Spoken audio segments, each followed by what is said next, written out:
Hello, everyone. This is Dr. Ahmad, and today we are going to learn about the cerebral cortex. This is going to be a two-part series. The first series, we are going to learn about the lobes of the cerebrum, their areas, and the effects of the different lesions that are present in those particular lobes.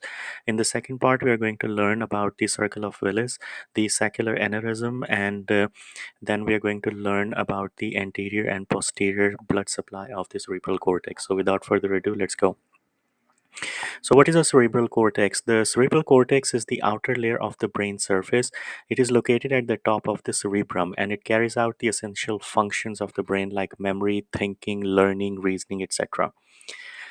So there are four major lobes of the cerebral cortex. You see here, the bluish color one is the frontal lobe. We are looking at from the lateral aspect. So looking from the lateral side of the brain, and this is the left lobe of the cerebrum. This is the anterior part, that is the posterior. This is the inferior, and we have here is the superior part. This one right here is the frontal lobe.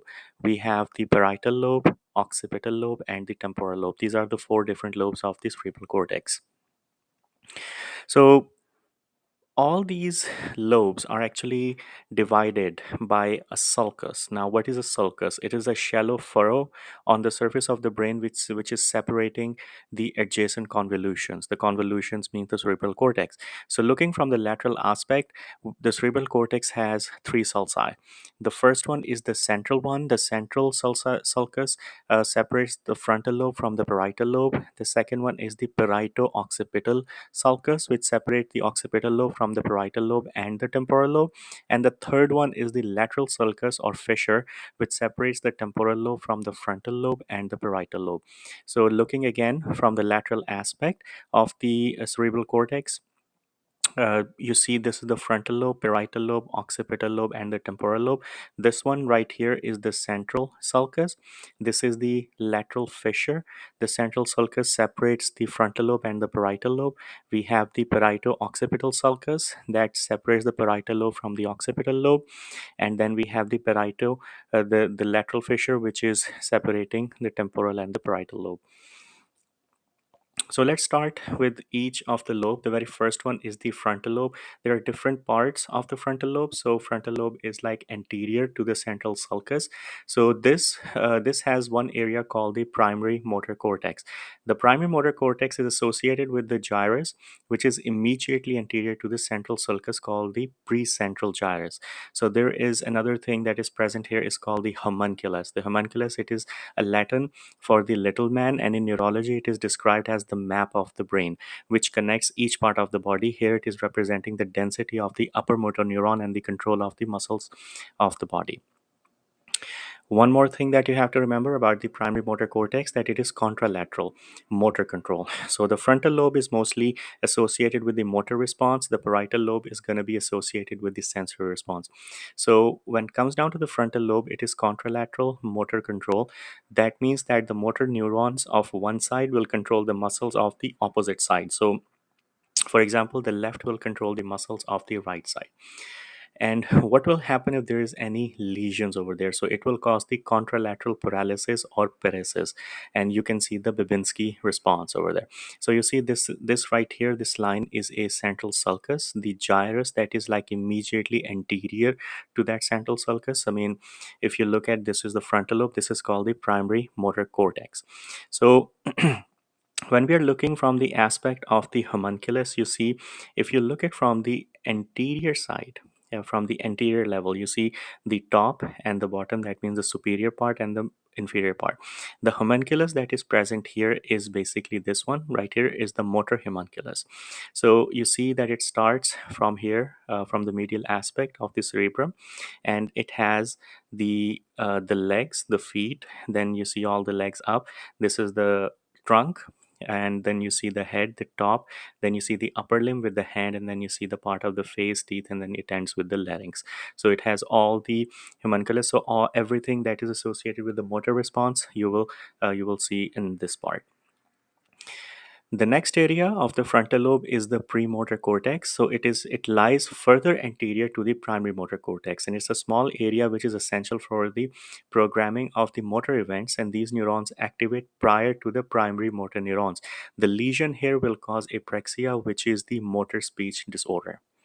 So if you look at again the brain from the lateral side, this is the central sulcus again. This is the primary motor cortex right here, and the one that is further anterior to this one is the premotor cortex. The next area of the frontal lobe is the supplemental motor cortex. It is also present anterior to the precentral gyrus, and it is involved in the planning of the complex motor events. So the lesion in this area will cause apraxia, which means that there is a difficulty with skilled movements even when the person has desire and ability to do them. So once again, you look at the picture again, so you look at the diagram or the image. This is the primary motor cortex. This is the premotor cortex anterior to the primary motor cortex. And over here is the supplemental motor area. One more area that on the frontal lobe is the frontal visual field cortex. It is involved in the coordination of the voluntary movements, and the lesion here will cause the paralysis of the conjugate gaze of the opposite side.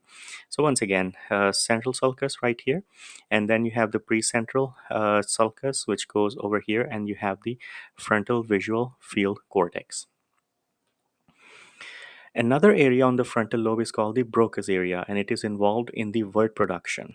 Again, you see here central sulcus, primary motor cortex, and this little area, this little convolution on the cerebral cortex is called the Broca's area, and it is involved with the word production, basically the motor speech, and the lesion here will cause the expressive or non-fluent aphasia.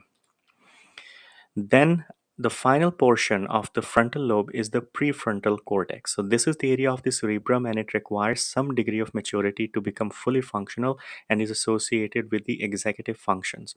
And these functions include problem solving, judgments, planning, behavior, emotions, and olfaction. Olfactions mean smelling. So this is one of the biggest area of the frontal lobes, and it is involved in much more basically making the personality of a person.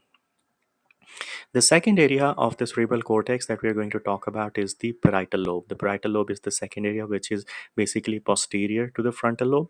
One of the major areas here is the primary somatosensory cortex, and this is present at the post-central gyrus and it separates from the precentral gyrus, which is basically the primary motor cortex, by the central sulcus. Once again, there is a homunculus present here, the little man that we discussed before, but here it is present as a sensory one. In the primary motor cortex, it is the homunculus is a motor. The homunculus present at the parietal lobe is the sensory one. It receives the somatosensory input from the opposite side. Again, it is contralateral, so the right side will receive the senses from the left side of the body, the left from the right side, and the contralateral anesthesia. So the lesion here will cause it. If the lesion is present on the right side, senses will not come in from the left side, and vice versa. Once again, you look at the parietal lobe, we are looking in this image, we're looking at from the superior aspect. In this aspect, we're looking at from the lateral. This is anterior and this is posterior. So you see here, this is the central sulcus right here. This one is the precentral gyrus or the primary motor cortex. This is the postcentral gyrus, the one that is somatosensory cortex. Again, this is the parietal lobe. Again, we are looking at the homunculus. So if you look at the superior aspect, this orange one or the red one right here is the homunculus for the motor one. The blue one is the sensory one. So you see again the same thing. It starts from the medial aspect, from the feet, legs, going up to the trunk, and then the upper limbs right here, then the face. This is the whole trunk right there, and then you have the lips, face, eyes, everything over here, and ending it with the larynx. One more area for the parietal lobe is called as the parietal association area, and it is involved functionally in the stereognosis.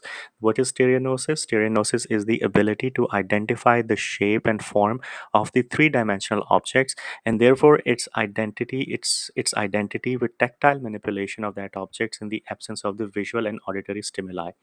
And it is also involved in the awareness of the contralateral self and surroundings. So what will happen if there is a lesion in this area? This will cause as this will cause the astereonosis, which means that it can also cause the neglect of the contralateral self and surroundings. Lesion here can also cause apraxia.